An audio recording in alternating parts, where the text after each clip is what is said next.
하나, 둘, 셋, 찰칵! 다음 것도 봐야지.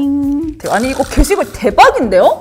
저 완전 부자 될 것 같아요. 이거 보니까 호수한테만 알려주는 고급 정보라는데 수익률 심지어 500%까지 해준대요. 행정팀방에 좀 들어가야 된다고 하니까 5분만 이따 촬영할게요. 당장 게시글 신고하시고 오늘 내용 잘 들으셔야 될 것 같아요. 아이고, 우리 금쪽이 형아님, 오늘 귀 활짝 열어놓고 저희만 따라오세요. 안녕하세요. 금융정보가 귀에 쏙, 머리에 쏙 들어오는 저는 금융 쏙 브리핑 MC 경아입니다. 반갑습니다. 안녕하세요. 저는 민생금융국 불법사금융 대응 1팀의 이상선 조사역입니다. 안녕하십니까. 저는 민생금융국 불법 사금융 대응 2팀의 박기택 조사역입니다. 네, 환영합니다. 촬영 시작 전에 제가 금쪽이가 되었었잖아요. 혹시 저 오늘 무슨 큰일 날 뻔한 건가요? 경아님이 보셨던 게 요새 자주 보이는 불법 사금융 업체의 사기 광고입니다. 진짜요? 경아님이 문자에 있는 오픈 대화방으로 들어간다면 돈도 잃고 마음도 다칠 수도 있어요. 아, 크크. 불법 사금융 업체의 사기 광고가 워낙 다양해져서 경아님 같은 사회초년생도 사기에 당하기 쉬워요. 저 진짜 완전 당할 뻔했네요? 그래서 오늘은 불법 사금융 업체의 여러 사기 사례 대처 방법에 대해 알아보겠습니다. 불법 사금융 업체에서는 정말 다양한 수법의 사기로 사람들을 현혹하고 있는데요. 그 중에서도 유사수신과 불법 대부 사례에 대해 잘 아셔야 합니다. 먼저 유사수신에 대해 말씀드릴 건데요. 저 솔직히 처음 들어보는 단어인데 뭔가 유사하다? 비슷하다? 유사수신은 제도권 금융회사가 아님에도 합법적인 금융회사인 것처럼 속이거나 정상적인 사업을 가장해서 원금 보장 및 고수익을 제시하고 불특정 다수로부터 자금을 조달하는 행위를 말해요. 너무 어렵게 생각하실 필요가 없으세요. 그 비상장 주식 투자나 가상화폐 등을 사칭하면서 마치 아주 정상적인 업체인 것처럼 교묘하게 속이는 그런 업체들 있죠? 그런 업체들에서 하는 불법 사기 행위를 말합니다. 맞아요. 저도 되게 말이 안 되는 수익률을 제시하는 광고를 본 적 있는 것 같아요. 소비자들은 유사수신 업체의 원금이 보장된다는 말을 믿고 투자를 결정하지만 이들에게 지급한 투자금은 예금자 보호법상의 보호 대상이 아니에요. 특히 가상자산 투자 열풍이 불면서 이에 편승한 유사수신 업체가 많이 생겨났죠. 속칭 대박코인이라면서 소비자를 현혹하고 있답니다. 저도 드디어 부자가 됐어요! 하는 그런 막 느낌이 드는데요? 바로 이런 걸 유의하셔야 한답니다. 대박코인을 이용한 유사수신은 비상장 코인에 투자하면 상장 후 수십에서 수백 배에 달하는 수익을 올릴 수 있다고 투자를 유도해요. 솔직히 뭐 아무 코인이나 자꾸 대박 코인이라고 하면 사람들이 믿어요? 그래서 유튜브나 SNS를 통해서 네. 국내 대기업이 직접 투자한 코인이라고 홍보를 하는 거죠. 조작된 그래프를 보여주면서 특별 가격에 판매한다고 현혹하는데요. 이 조작 그래프는 해외 가상자산 거래소를 도용해서 상장된 것처럼 만든 거예요. 진짜요? 예, 실제로 상장이 됐어도 사기를 목적으로 시세를 급등시켜 놓은 그래프예요. 그래서 국내 투자자들은 업체가 제시하는 정보를 그대로 믿을 수밖에 없는 거죠. 그치만 저처럼 의심이 되게 많은 사람들은 막 의구심이 들어서 선뜻 돈을 솔직히 입금하지 않을 것 같은데요?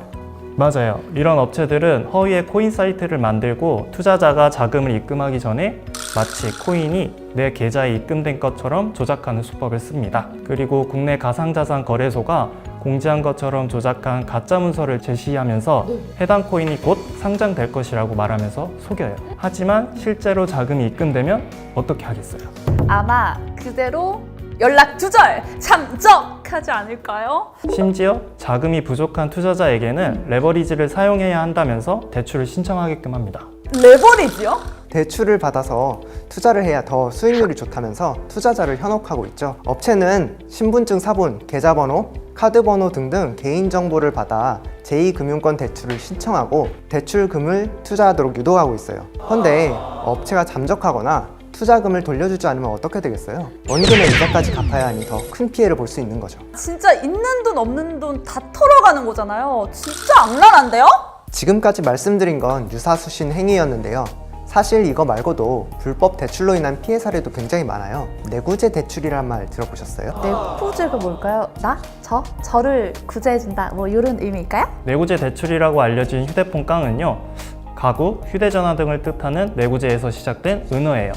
나를 스스로 구제한다라는 의미를 갖고 있지만 사실은 정반대예요. 내구재 대출의 수법은 휴대전화를 개통한 뒤 단말기를 넘기게 하고 그 대가로 현금을 주는 것인데요. 일단 개통된 휴대폰을 타인에게 넘기는 것 자체가 법 위반에 해당됩니다. 완전 초장부터 불법인 거 아니에요? 거기에 불법업자가 넘겨받은 핸드폰으로 소액 결제를 한다면 실제 받은 금액보다 과다한 금액을 부과하게 될 수 있죠. 뿐만 아니라 이렇게 제공한 휴대폰이 대포폰으로 악용되어서 제2의 피해자를 양산할 수도 있어요. 또한 본인도 형사처벌을 받을 수도 있고요. 와, 이거 완전 세상마상이 아니에요? 구제가 아니라 완전 저를 구렁텅이에 빠뜨리는 것 같아요.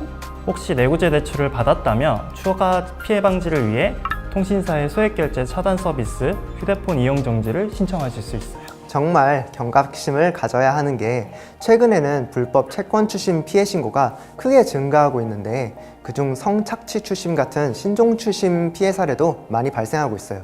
아, 잠깐만요. 성착취 추심이요? 이거 듣기만 해도 진짜 화나는데요? 보통 이런 불법 업체는 돈을 빌려주면서 지인의 연락처와 채무자의 사진 파일을 요구하는데요. 대출을 위한 인증 절차다. 이렇게 거짓말을 합니다. 그렇게 사진을 받고 채무자가 상환 기일을 맞추지 못했을 땐 채무자의 사진을 음란물에 합성해서 지인에게 보내겠다 하면서 협박하는 거죠. 이런 성착취 추심이 아니더라도 상환일자에 맞추지 못하면 채무자의 가족이나 지인에게 채무 사실을 알리면서 불법 채권 추심을 합니다. 심지어는 피해자의 아버지 직장에까지 채무 사실을 알리면서 채무자를 압박하는 경우도 있었어요. 아니, 잠깐만요. 이거 진짜 너무한 거 아니에요? 아니, 그런 채권 추심이 불법이란 걸 모를 리가 없을 것 같은데요? 그래서 네. 이렇게 불법 추심으로 인해 고통받는 피해자들을 위한 제도가 마련되어 있어요.